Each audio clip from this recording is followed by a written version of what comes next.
저희가 진짜 이 부부의 어떤 얘기는 가급적이면 전해드리지 않으려고 했는데 본인들이 계속 SNS에 이걸 중계를 하고 뭐 여기저기 계속 기사가 나오니까 더군다나 이 두 사람, 한 사람은 정말 유명한 방송인이고 또 남편은 KBS 메인 뉴스의 앵커였고 자, 지금 정말 너무너무 시끄러워요. 네, 일단 두 사람은 KBS 입사 동기로 만났고요. 2009년에 결혼을 해서 슬하에 두 자녀를 뒀습니다. 그런데 지난해 10월 말에 이혼 조정 신청서를 제출했다는 소식을 전했는데요. 그리고 지난달 말 박지훈이 이혼 소송 중에 최동석의 지인을 상대로 상간녀 손해배상 소송을 추가로 제기한 게 알려졌습니다. 최동석은 결혼 생활 중에 위법한 일은 없었다고 부인을 했고요. 반대로 박지훈과 그의 지인을 대상으로 상간남 소송을 제기했습니다. 이 박지훈도 똑같이 지인은 고등학교 시절부터 친하게 지내온 친구일 뿐이고 성적 정체성이 다른 데다가 사실혼 관계에 배우자도 있다며 불륜을 부인을 했습니다. 한편 최동석은 지난 15일 방송된 한 예능 프로그램에서 쌍방 상간 소송에 대해 후회한다는 심경을 밝혔는데요. 그러면서 박지훈에 대해서도 미안하다는 말을 전하고 싶다고 얘기하기도 했습니다. 자, 저희가 오늘 이걸 전해드린 이유가 있습니다. 어제 한 언론 매체가 이 두 사람의 SNS 메시지 그리고 녹취록을 거의 그냥 다 공개했어요. 자, 그래서 결혼 생활이 어떻게 파탄에 이르게 됐는지 이게 뭐 낱낱이 다 드러나면서 뭐 이렇게 된 겁니다. 자, 일단 남편 최동석 씨는 부부의 갈등에 불을 지핀 결정적 사건을 이렇게 지목했는데요. 체크포인트 짚어보죠. 이 생망이 뭘까요? 네, 이 생망은요, 이번 생은 망했다라는 것의 줄임말이에요. 그런데 이 박지훈 씨가 이제 이 친구들하고의 단톡방에서 최동석 씨 욕을 한 거예요. 근데 거기 안에 이제 애도 안 돌보고 뭐 누워있더라라고 얘기를 하면서 뭐 좀 욕을 또 씁니다. 아, 남편 욕을 했어요? 남편 욕을 이제 친구들한테 한 거예요. 친구들이 뭐 3-4명 있었던 방 같습니다. 그러면서 이생망이라면서 뒷담화를 했어요. 그런데 이제 문제는 이 최동석 씨가 이걸 보게 됩니다. 이것을 이제 보게 되면서 이제 싸움이 난 거죠. 그래서 어떻게 내 욕을 이렇게 할 수가 있냐라고 분노하니까 박지훈 씨가 이 남편을 내가 이유가 없이 험담한 건 아니다라는 이제 입장을 내놓았거든요. 근데 또 이제 이 최동석이 메시지들을 캡처해가지고 그 후에도 계속해서 박지훈 씨한테 이제 뭐 박지훈 씨 말에 의하면 협박했다라고 이제 주장을 하는 거예요. 그리고 또 이제 최동석은 나중에 그 단톡방에 있던 그 친구들에게도 앞으로 박지훈의 인생에서 사라져라. 그렇지 않으면 소속을 각오해야 될 수도 있다라는 식으로 얘기했습니다. 그러니까 이제 친구들과 있는 단톡방에서 신랑의 욕을 했다. 그걸 또 신랑이 봤다. 그래서 불화가 시작됐다 뭐 이런 것 같은데 글쎄요. 그것만 갖고 부부관계가 이렇게 악화가 됐다. 그 전에도 뭐 다른 또 가장 큰 이유가 있지 않을까요? 네, 이 녹취록의 주된 내용은 이 박지훈이 공동구매를 진행하는 과정에서 이 거래처 모임과 관련된 한 남성에 관련된 얘기였습니다. 이 최동석은 후배에게 한 남성과 카페에서 만나고 있는 모습을 전해드렸다면서 박지훈을 추궁을 했는데요. 이 박지훈이 퇴사하는 거래처 직원과 인사한 거다 이렇게 설명을 했지만 의심하면서 믿지 않았습니다. 또 5년 전에 남자 후배의 차를 얻어 탄 것, 또 그리고 호감을 드러내는 남성 메시지를 거절하지 않은 것에 대해서도 불만을 드러냈는데요. 이 박지훈은 떳떳하다면서 공적인 사이였다 이렇게 반박을 했고요. 박지훈은 자신을 의심하는 최동석을 의처증이라고 했고 최동석은 박지훈이 정신적인 바람을 피우고 있다 이렇게 주장을 했습니다. 서로의 어떤 남녀 관계를 의심하는. 그렇죠. 예. 자, 그게 좀 문제가 되는데 약간의 문자 메시지가 좀 공개된 걸 좀 말씀을 좀 드리면 일단은 어떤 박지훈 씨의 어떤 지인 뭐 셰프 같습니다. 지인 셰프가 누나라고 하면서 이상형이다라고 이제 얘기를 했던 부분. 아, 누나는 내 이상형이다. 예. 막 그거를 최동석 씨가 지금 알게 된 것 같습니다. 뭐 누나 같은 사람 소개해 주세요. 설레요. 보고 싶어요.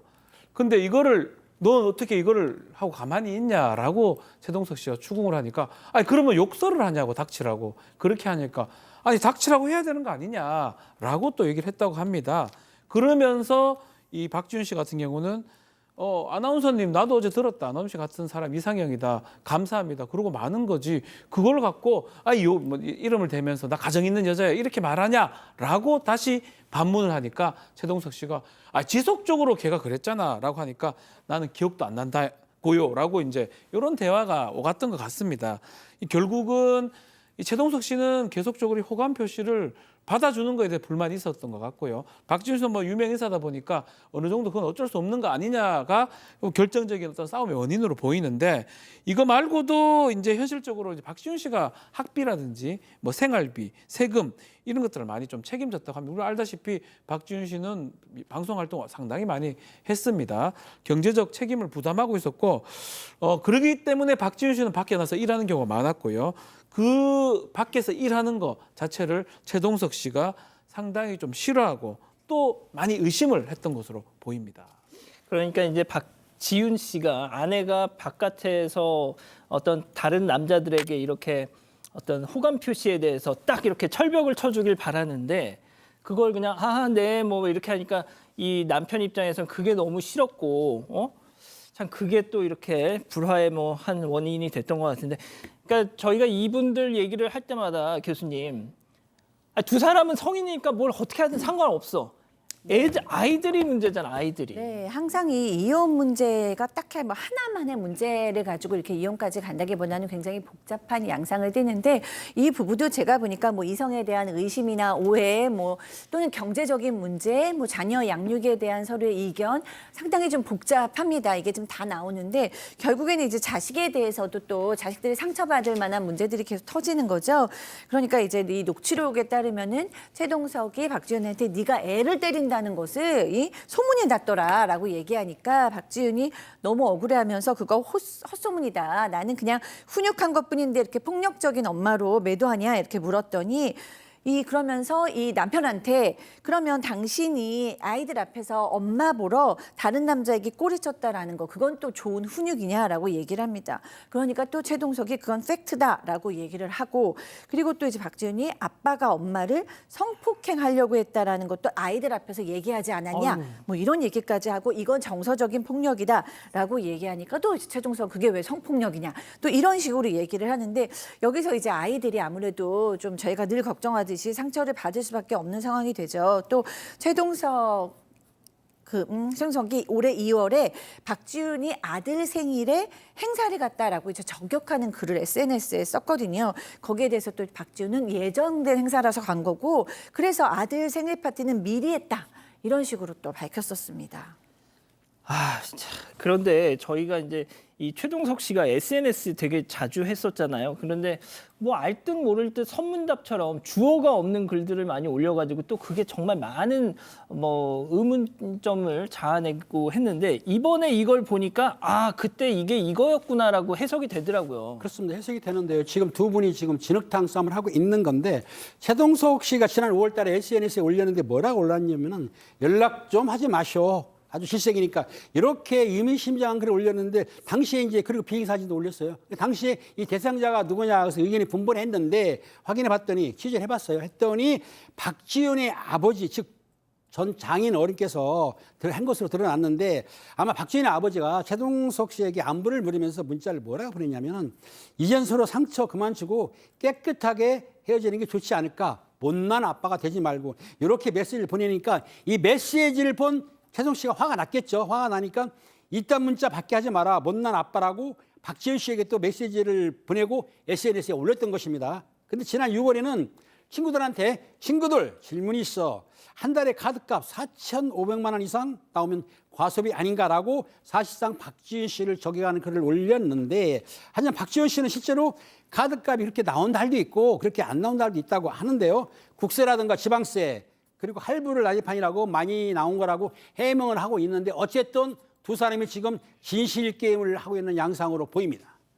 근데 최동석 씨는 최근까지도 이혼의 원인이 뭐 이 아내한테 있었다 이렇게 거의 막 되게 확신을 했었잖아요. 아주 충격적인 부분이 또 있습니다. SNS에 좀 올렸던 글인데 일단은 뭐 죄 지은 사람이 뭐가 말이 있냐 뭐 이런 거 글인데 뭐 호스바라 그러죠. 이런데 이 박지훈 씨가 많이 가는 거 아니냐라고 이제 얘기를 했던 것 같아요. 호스파 그만 좀 다녀라 얘기하니까 박지훈 씨가 무슨 말하느냐 증거 있냐고 하니까 죄 지은 사람이 이런 증거 있냐 말 많이 한다라고 얘기했고요. 그 말하니까 박지훈 씨가 만약 맞으면 좀 아주 죽음이라든지 이런 얘기를 했던 것 같아요. 그러니까 지금 죽어라. 아유. 이 정도 이런 갈등이 상당히 심각한 거죠.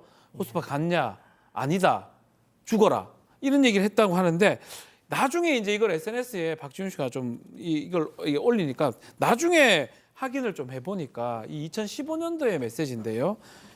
호빠가 아니고 같이 출연했던 사람이 박지훈 씨한테 남긴 메시지였습니다. 아마 최동석 씨가 오해를 하고 이 유흥업소에 있는 사람이 박지훈 씨를 관리하는 차원에서 문자를 보냈던 것으로 오해를 했던 것 같습니다. 뭐 그런 걸 봤을 때는 조금 이것도 문제가 있었던 문자들 또 SNS가 아닌가 생각이 듭니다. 예, 아무튼 뭐 최동석 씨가 뭐 예능에서 결국 이것 때문에 보도가 나오면서 하차를 했던데, 자 저는 그렇습니다. 정말 이 두 사람 다 SNS 좀 안 했으면 좋겠어요. 미주알 고주알 결국 이게 정말 온갖 별의별 지금 우리 가족 여러분들도 채팅창에 우리가 이런 것까지 알아야 되느냐 막 이런 말씀도 하시는데 항상 말씀드리지만 그 아이들이 제일 걱정됩니다. 예, 엄마 아빠 때문에.